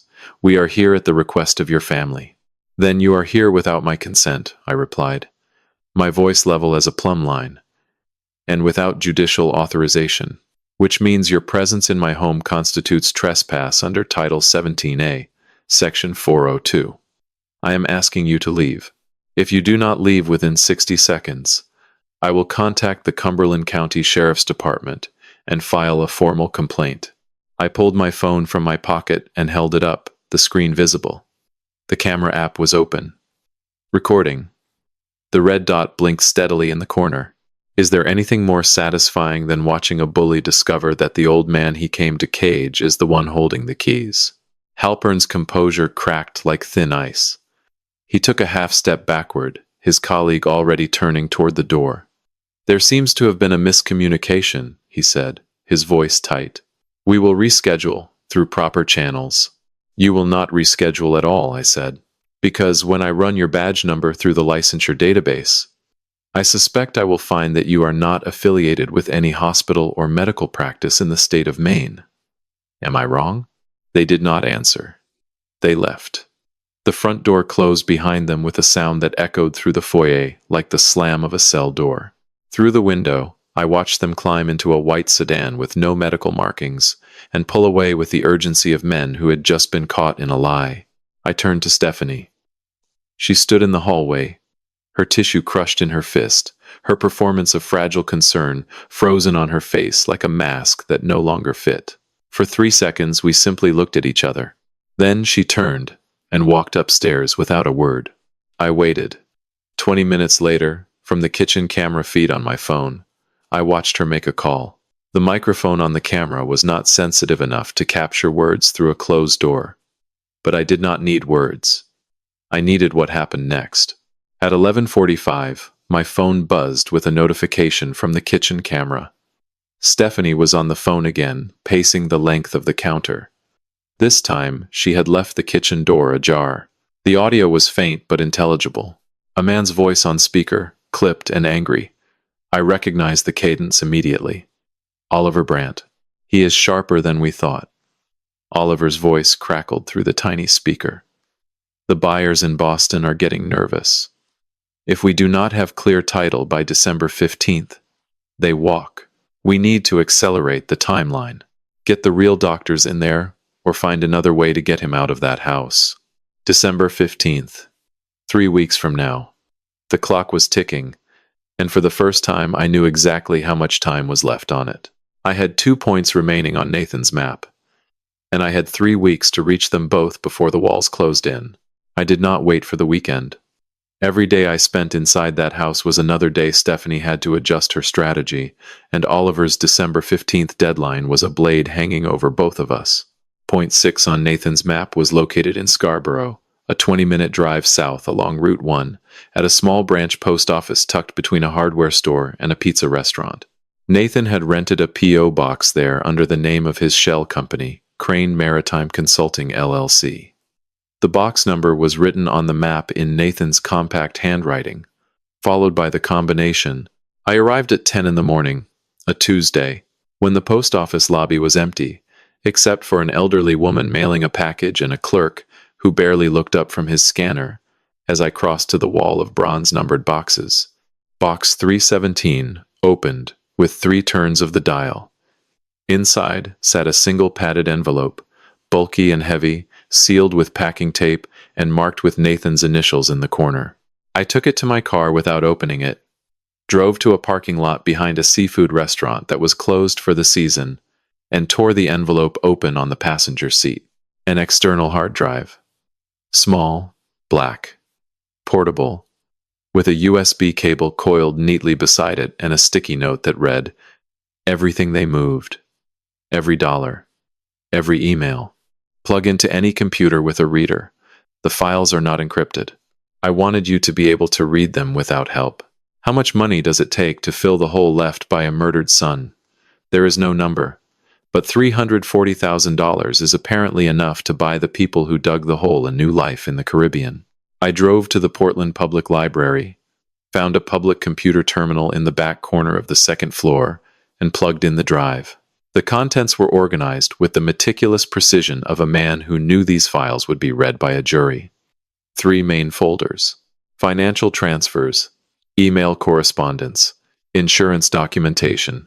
The financial folder contained 13 months of bank statements from a joint account Nathan shared with Stephanie. The statements showed a pattern of withdrawals, small at first, $2,000 here, $3,000 there, escalating over time, until the final 3 months when lump sums of $20,000 and $30,000 were being moved in single transactions. Every withdrawal was transferred to a secondary account at a neobank registered in the Cayman Islands. Total amount transferred over 13 months, $341,800.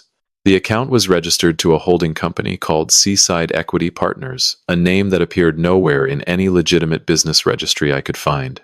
The email folder was worse. Correspondence between Stephanie and Oliver dating back 14 months. Before Nathan was even sick. Before the insurance policy. Before any of it. The earliest email was Oliver writing to Stephanie with the subject line RE.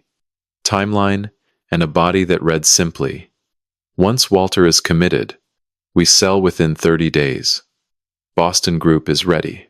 Keep the CO low enough that he stays functional until after probate."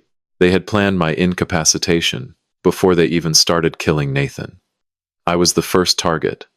Nathan only became the obstacle when he started asking questions about the money disappearing from his accounts. I photographed every file, every email, every transaction receipt. I saved copies to 3 separate cloud accounts, emailed the originals to Graham, and removed the drive from the terminal. Then I sat in the library's quiet second floor and made a phone call I had been preparing for since the first morning I heard Nathan's voice on that tape. "Cumberland County Sheriff's Office. How may I direct your call?" "Detective Lena Vasquez, please. Tell her it is regarding a homicide and an active threat to a senior citizen in Cape Elizabeth." The hold music played for 45 seconds. Then a woman's voice, sharp and professional. "This is Vasquez." I told her everything. Not the emotions. Not the grief. Just the facts. Laid out in the same sequential, evidentiary format I had used for 38 years of paralegal survey documentation. I gave her Graham's contact information for the physical evidence. I gave her the cloud links for the financial files. I told her about the CO footage and the lorazepam lab report. And I told her that I was still living in the house, because leaving would alert the suspects and allow them to destroy evidence. "Mr. Crane," she said after a long pause, "stay exactly where you are in your routine. Do not change anything. I need 72 hours to get warrants lined up. Can you stay safe for 72 hours? "I have been staying safe for 2 months, Detective. 3 more days is nothing." I hung up and drove to Graham's office, where we filed the preemptive motion to freeze all Crane property transfers, citing evidence of fraudulent documentation and active criminal conspiracy. The filing was sealed, invisible to the opposing parties until a judge reviewed it. By the time Oliver's lawyers learned the land was frozen, it would be too late to pivot. I returned home at 7 in the evening. Stephanie greeted me at the door with a bowl of soup and a worried expression. I accepted the soup. I poured it down the bathroom sink when she was not looking. I went to my room early, locked the door, and watched the camera feeds on my phone. At 1:12 in the morning, the kitchen camera activated. Stephanie was at the back door. She opened it, and a figure stepped inside. Tall, charcoal overcoat. The precise silhouette Maggie had described. Oliver Brandt was in my house. They moved to my map room. Oliver rifled through the drawers, the shelves, the stacks of old surveys with a frantic energy that told me he was running out of patience. Stephanie stood by the door, arms crossed, whispering something I could not hear through the camera's limited microphone. Then Oliver turned to her. He was close to the kitchen camera now, close enough that when he spoke, the audio picked up every word. If the old man has what I think he has, this ends tonight, one way or another. I watched the timestamp on the footage. 1:27 in the morning. Oliver Brandt had just threatened my life inside my own home, captured in high definition on a cloud server he did not know existed. I lay in the dark, my phone screen illuminating the ceiling, and felt nothing but the cold, surgical clarity of a man who has just watched his enemy walk into the trap. 1 point remaining. The lighthouse. And then this ends. Spring Point Ledge Lighthouse stands at the end of a 900-foot granite breakwater that extends into Casco Bay like a finger pointing toward the open Atlantic. I have known this lighthouse my entire life.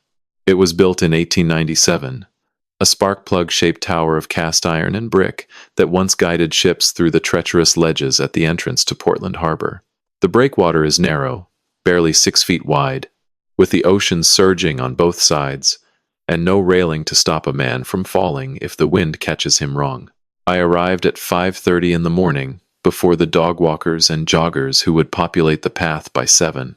The November dawn was a thin gray line on the eastern horizon, and the air tasted of salt and frozen iron. My boots crunched on the frost-covered granite as I began the long walk outward, the city shrinking behind me with every step and the lighthouse growing larger ahead, its white paint peeling in the sea air, its dormant lamp dark against the pale sky. Nathan brought me here when he was 10 years old. He had read a book about lighthouses and demanded we visit everyone on the Maine coast. We stood at the base of this tower on a July afternoon, the sun hot on our necks, and I taught him how to read a nautical chart using the lighthouse as a reference point.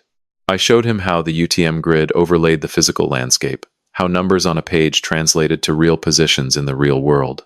He had looked up at me with those serious brown eyes and said, "So you can find anything with these numbers, Dad? Anything in the world?" And I had said yes. Now his numbers were leading me to the last thing he ever hid. How do you walk toward the final truth when you already know it will break whatever is left of your heart? The lighthouse door was sealed with a heavy padlock, but Nathan's map indicated the access point was not the door itself. It was a maintenance hatch on the seaward side of the base, 3 feet above the waterline, accessible only at low tide. I checked my phone. Low tide had been at 4:47 this morning. The water was still receding. I had approximately 90 minutes before it began to rise again. I climbed down the rocks on the ocean side of the breakwater, my hands gripping the cold, wet granite, my knees screaming against the angle. The maintenance hatch was rusted but functional, its bolts loosened by Nathan months ago and left finger-tight for my arrival. I pulled it open and squeezed through an opening barely wide enough for my shoulders, entering the base-level mechanical room of the lighthouse. The interior smelled of rust and stagnant seawater, and the dry mineral scent of old concrete. My flashlight beams swept across defunct fog signal equipment and coils of abandoned copper wire. Nathan's coordinates pointed to a specific spot on the northern wall, behind a decommissioned air compressor that had not been moved in decades. I pushed the compressor aside with effort that made my arms tremble, and found a watertight Pelican case, bolted to the wall with marine-grade fasteners. Inside the case was a GoPro camera, black, compact, still showing a green battery indicator light when I pressed the power button. Nathan had used a lithium battery pack rated for 10 years of standby. The device was fully charged and contained a single video file, recorded 4 months and 11 days ago. I pressed play. The screen was small, but the image was sharp. High definition, shot from an elevated angle looking down at Portland Harbor's commercial pier. I recognized the perspective immediately. Nathan had mounted this camera on the upper observation deck of the lighthouse, aimed at the exact section of dock where the Ruth Ann was typically moored. The timestamp read July 14th, 4 months before the storm. Oliver Brandt and Stephanie Crane stood on the dock in the early evening light, their figures unmistakable. Oliver in his charcoal overcoat despite the summer warmth. Stephanie in a white blouse, her hair loose, a folder of papers in her hand. They were not whispering, they were not hiding. They were speaking at full volume, confident that a commercial dock at 8 in the evening was empty enough for privacy. They were wrong. Nathan was watching from 900 feet away with a camera that could read a license plate at half a mile. The nor'easter window opens in late October, Oliver said, his voice tinny but clear through the GoPro's microphone. Colton will handle the valve modification the night before departure. Nathan will not make it past the outer channel before the engine fails. In those seas, without power, the boat goes broadside and the ocean does the rest. Stephanie nodded, her face calm, businesslike. And if he survives, he will not survive. I have run the numbers. Water temperature, wave height, distance to shore. Even with a life raft, hypothermia kills in under 40 minutes at those temperatures. Oliver paused, checking his phone. The insurance claim takes 90 days to process. By then, we will have Walter committed and the land transferred. Clean timeline. I watched my son's murderers discuss his death the way other people discuss quarterly earnings. They had calculated the water temperature. They had measured the wave height. They had planned my son's drowning with the same cold precision that I used to measure boundary lines. And Nathan had filmed every word from a lighthouse he had loved since he was 10 years old. The video continued for another 12 minutes, covering logistics, contingencies, and payment structures. I did not need to watch the rest. I had what I needed. A clear, time-stamped, high-definition video of 2 people planning a murder in explicit detail, recorded weeks before the murder occurred. I powered off the GoPro, sealed it back in the Pelican case, and tucked the entire unit inside my coat. My hands were shaking, but not from the cold. 7 points, 7 pieces. The map was complete. I squeezed back through the maintenance hatch and climbed up the rocks to the breakwater surface. The dawn had brightened while I was inside, painting the harbor in shades of pale gold and steel blue. I stood for a moment, breathing the cold, clean air, feeling the weight of everything Nathan had built pressing against my chest. Then I heard footsteps on the granite behind me, heavy, deliberate. The footsteps of a man who was not trying to be quiet because he no longer believed stealth was necessary. You should have stayed home, old man. I turned. Oliver Brandt stood 30 feet away on the breakwater, blocking my path back to shore. His charcoal overcoat whipped in the ocean wind. His hands hung at his sides. And his face wore the expression of a man who had finally decided that patience was more expensive than violence. The ocean surged against the breakwater on both sides, a rhythmic thunder that vibrated through the granite beneath my feet. Oliver Brandt stood between me and the shore, his silhouette framed against the brightening sky, and for the first time I understood with absolute clarity why Nathan had gone to such extraordinary lengths to build his evidence trail from beyond the grave. He knew that eventually it would come to this, a moment where the man with the money and the man with the truth stood face to face, and only one of them would walk away clean. I did not run. There was nowhere to run. 900 feet of narrow granite with the Atlantic on both sides, and a killer blocking the only exit. Instead, I squared my shoulders and let the wind flatten my coat against my body, making it clear I was not hiding anything, not flinching, not afraid. "You have been following me," I said, my voice carrying over the wind. Not a question. Oliver stepped closer. 20 feet now. His expensive shoes were wrong for the wet granite, slipping slightly with each step. A city predator on unfamiliar terrain. I have been watching you for 2 weeks, Crane. Running all over Portland. The library. The cemetery. That rat bar on the waterfront. His voice was tight, controlled, but I could hear the fracture beneath it. What did you find in there? Everything, I said, and I let the words sit in the salt air between us like a thrown gauntlet. His jaw tightened. Give me the camera. No. You are a 73-year-old man, standing on a rock, in the middle of the ocean. There is no one here. No witnesses. No cameras. Give me what is in your coat. And you walk back to your house, and forget any of this happened. How do you negotiate with a man who has already murdered your son? You do not. You let him talk until his words become evidence. There are no cameras? I said, allowing a thin smile to touch my lips. Oliver, I am a cartographer. I have spent my entire life understanding exactly what can be seen from where. Do you think I came here without preparation? For the first time, uncertainty flickered across his face. He glanced toward the lighthouse, then back along the breakwater toward the shore. He was calculating, measuring distances and angles the way he measured profit margins and property values. You are bluffing, he said, but his voice had lost its authority. I am not. My attorney has a real-time upload from a device in my coat. Detective Vasquez of the Cumberland County Sheriff's Office is currently reviewing a warrant with my name on it as the protected party and yours as the suspect. I held up my phone. The screen showed a single text message I had sent before entering the lighthouse. The recipient was Graham. The message read, Point 7. Lighthouse. If I do not text back in 45 minutes, send everyone. Oliver's composure shattered. He lunged forward, his hand reaching for my coat, his feet sliding on the wet stone.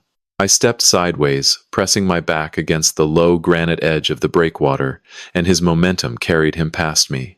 He spun, grabbing my arm with a grip that sent pain shooting through my shoulder. Give it to me, he screamed. The polished veneer of the businessman gone entirely, replaced by the desperate animal underneath. You do not understand what you are doing. You are destroying everything. I looked him dead in the eyes. My son's killer. The man who calculated water temperature and wave height and decided Nathan Crane's life was worth less than a resort. I felt his hand on my arm, his breath hot against the cold air, and I said the only thing that mattered. Nathan knew. He knew everything. He knew before he got on that boat. And he made sure I would be standing right here, right now, with everything I need to bury you. Something broke behind Oliver's eyes. Not remorse. Recognition. The recognition of a man who has just realized that his victim was smarter than him from the very beginning. The sound came from the shore. Sirens. Faint at first, then growing. The wail of multiple vehicles converging on the parking area at the base of the breakwater. Blue and red lights flickered against the buildings of South Portland, visible even at 900 feet of distance. Oliver released my arm and stepped back, his head whipping toward the sound. That is Detective Vasquez, I said, straightening my coat. She moved the warrant timeline up when I told her I would be at the lighthouse this morning. 72 hours became 48. You should have stayed home, Oliver. He ran. A stumbling, desperate sprint back toward shore, his expensive shoes skating on the frost-covered granite. He made it perhaps 200 feet before the first officers appeared at the base of the breakwater, their flashlights cutting through the dawn like searchlights. I walked, slowly, steadily, the way a man walks when he knows the ground beneath him is finally solid. By the time I reached the shore, Oliver Brandt was face down on the pavement with his hands behind his back, the charcoal overcoat twisted around him like a shroud. Detective Vasquez, a lean woman with short dark hair and the focused intensity of someone who had been building toward this moment for days, met me at the edge of the parking lot. The GoPro? She asked. I pulled the Pelican case from my coat and placed it in her gloved hands. July 14th. Full audio. Both of them. Every detail of the plan. She nodded, her jaw set. Mr. Crane, we have a secondary unit at your residence right now. She paused, watching my face. Stephanie Crane has been taken into custody. I exhaled, a long, slow breath that seemed to carry with it the weight of every morning I had faked a sip of poison, every night I had watched that basement camera, every mile I had driven following a dead man's map. What did she say? I asked. Vasquez's expression shifted, something between professional restraint and human disbelief. When the officers identified themselves and read her rights, she looked directly at the kitchen camera, the one you installed, and screamed, "You were supposed to be dead by now, Walter."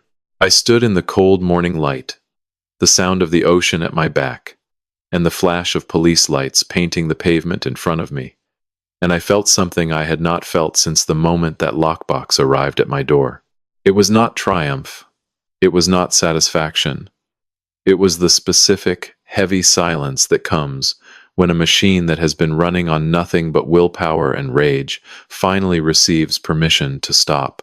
7 points, 7 pieces, 1 map, and the cartographer had reached the end of the trail. 3 weeks later, I walked into the Cumberland County Superior Courthouse, wearing the same wool suit I had worn to Nathan's memorial service. It seemed fitting. The last time I put on this jacket, I was saying goodbye to my son. This time, I was finishing what he started. The courtroom smelled of floor polish and old oak, and the particular human tension that accumulates in a room where lives are about to be permanently altered. Courtroom 2B was smaller than I expected, with high windows that let in the pale December light and rows of gallery benches that filled quickly with reporters, neighbors, and the quiet machinery of public justice. I sat in the front row behind the prosecution table, Graham Whitfield beside me, his posture blade straight, his briefcase containing the organized dismantling of 3 lives. Judge Patricia Callahan presided from the bench, mid-60s, silver hair cut short, the kind of face that had heard every possible excuse and no longer possessed the capacity to be surprised by human cruelty. She reviewed the docket, adjusted her glasses, and called the proceedings to order with a voice that left no room for theater. The prosecution had structured their case around Nathan's map. 7 points, 7 pieces of evidence, presented in the exact order my son had intended, building from foundation to summit like a structure designed by an architect who knew he would never see the building completed. How do you tell a jury that your son planned his own death so precisely that his murder became its own conviction? The assistant district attorney, a sharp-faced woman named Caldwell, began with point 1, the forged land transfer. She displayed the document on a screen, enlarging my falsified signature until every imperfect loop and slanted stroke was visible to the 12 people in the jury box. A forensic handwriting expert testified that the probability of the signature being genuine was less than 1 in 400,000. Point 2 brought the criminal history. Oliver's prior conviction in New Hampshire for targeting elderly property owners with the same methodology, the same playbook, different victims. Point 3 was the insurance policy. $2 million taken out without Nathan's knowledge or consent, his forged signature on the spousal consent form matching the same hand that forged mine on the land transfer. Point 4 was Nathan's recording of Colton. The jury listened to a dead man's calm, steady voice, drawing a confession from the boy who would sabotage his boat. The courtroom was silent except for the sound of the recording and the scratch of the court reporter's keys.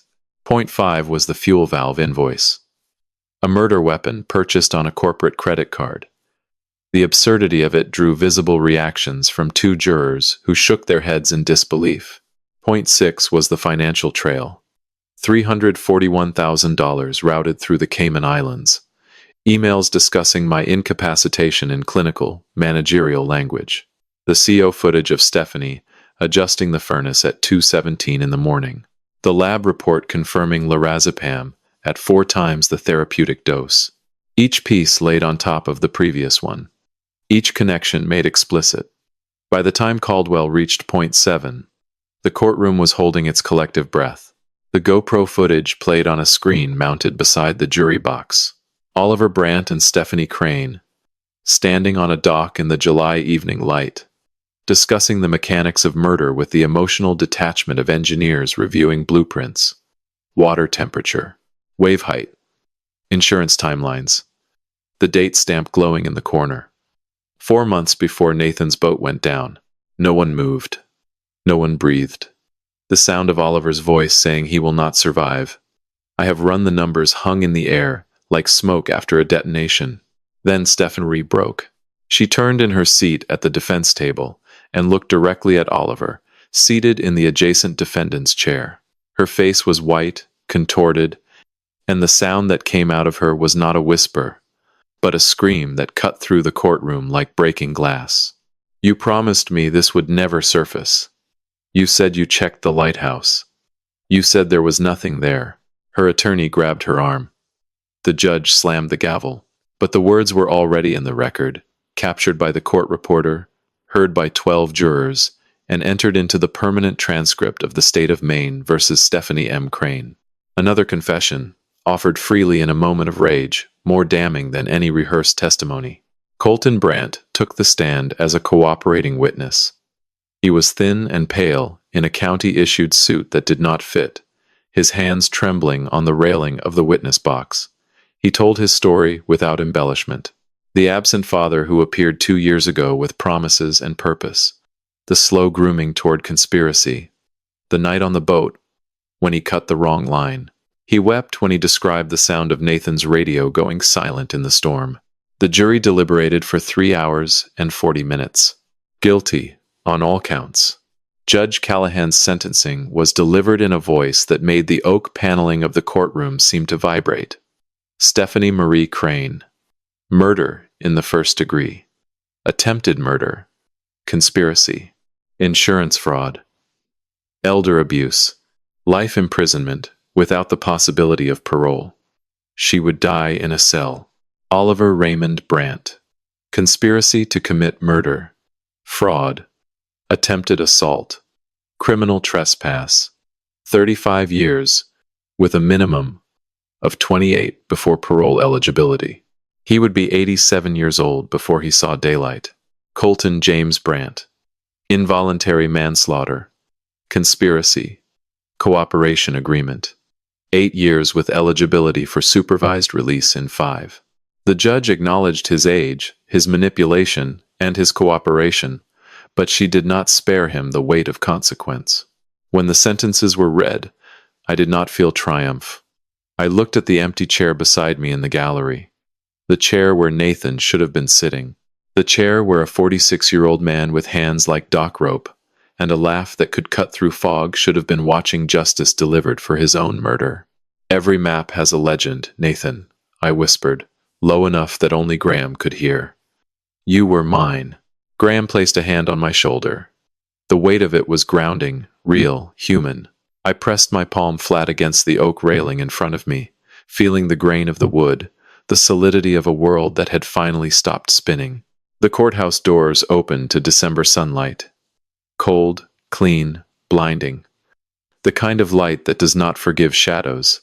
I stepped through and felt Nathan's compass in my breast pocket, its brass case warm from my body heat, and I walked toward the parking lot knowing that the map was finished, the legend was complete, and the only direction left was home. The house was quiet in a way it had not been quiet in years. Not the suffocating silence of secrets, but the honest silence of a space that finally belongs to the person standing in it. I walked through the rooms of the Cape Elizabeth house on a Tuesday morning in late December, running my hands along the walls my grandfather built in 1923, and for the first time since Nathan's death, I could breathe without calculating whether the air was safe. I spent that first week removing every trace of Stephanie Crane from the house. Her lavender-scented candles, her organic supplement jars, the blender that had dispensed poison, dressed as wellness every morning for 2 months. I carried it all to the curb in black trash bags, and when the garbage truck took them away on Thursday morning, I stood on the porch and watched until the truck disappeared around the bend. Then I turned to the work that mattered. Graham Whitfield and I sat in his Congress Street office on a gray afternoon, the harbor visible through his windows, and signed the incorporation documents for the Nathan Crane Coastal Preservation Trust. The 12 acres of coastline property that Oliver Brandt had tried to turn into a luxury resort would now be protected in perpetuity. A permanent conservation easement. No development, no sale, no transfer. The land would remain exactly as it had been since 1867, when my great-grandfather first cleared the brush and looked out at the Atlantic from the cliff edge. "This is what Nathan would have wanted," I said, pressing my signature to the final page. Graham nodded. "It is also what Oliver Brant would have hated most. That land will outlast all of us now. I believe God places certain tests in our path, not to break us, but to reveal what we were built to protect." Nathan understood this before I did. He saw the vultures circling, and instead of running, he built a fortress around the things that mattered. Not the money, not the house, the truth, the legacy. The 12 acres of Maine coastline where 5 generations of cranes had watched the sun rise over the Atlantic. The compass arrived in the mail 3 days after the sentencing. Not in the mail exactly. It had been held at Graham's office, part of a sealed personal effects envelope that Nathan had attached to his dead man's switch, with instructions to release after the legal proceedings concluded. Inside was a brass pocket compass, antique, heavy in my palm. The kind that sailors carried in the days before GPS, when finding your way home required faith in a needle and a steady hand. I opened the case. The needle swung north, trembling slightly before settling, and there, engraved on the inside of the lid in Nathan's careful hand, were the words that finally broke the dam I had been holding since the day that Lockbox arrived. The best navigator I ever knew never needed a map. He just needed to come home. Love, Nathan. I closed the compass and held it against my chest. I let myself weep in a way I had not wept since Ruth died. Not the sharp, burning grief of a man fighting a war. The slow, warm release of a man who has finally set down his weapons and allowed himself to feel the weight of everything he has carried. I believe God gives us the strength to endure what seems impossible, and then He gives us the grace to rest when the battle is done. I had been given both. The strength came from Nathan's map. The grace came from this moment. Sitting in my map room, holding my son's compass, watching the December light move across the drafting table, where I had once drawn the boundaries of other people's lives, without knowing that the most important boundary I would ever defend was my own. On the last evening of December, I drove to Portland Harbor. Not to search, not to follow coordinates or decode grids, just to sit. The harbor was still in the winter dusk, the lobster boats dark on their moorings, the water reflecting the amber glow of the waterfront streetlights.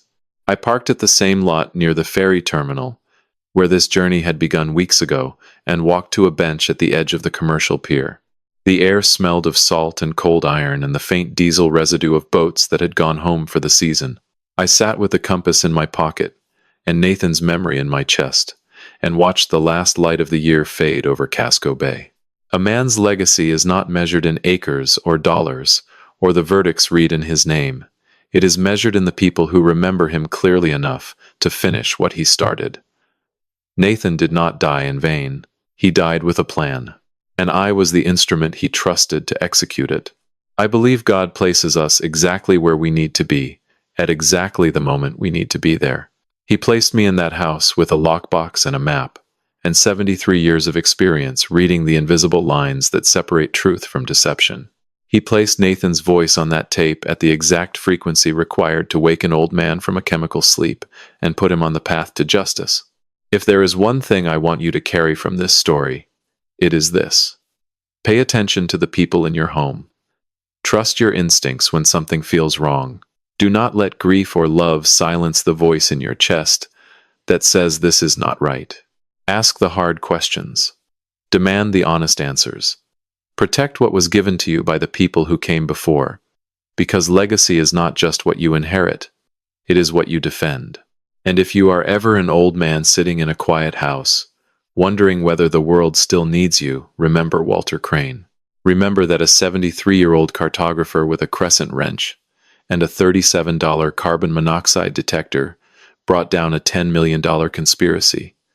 Remember that the map was always there. You just have to be brave enough to follow it. I sat on that bench until the lighthouse beam at Spring Point began its rotation. A white sweep of light cutting through the December dark, reaching across the water toward the horizon, and then returning. Again and again. A signal that says the same thing it has said since 1897. I am here.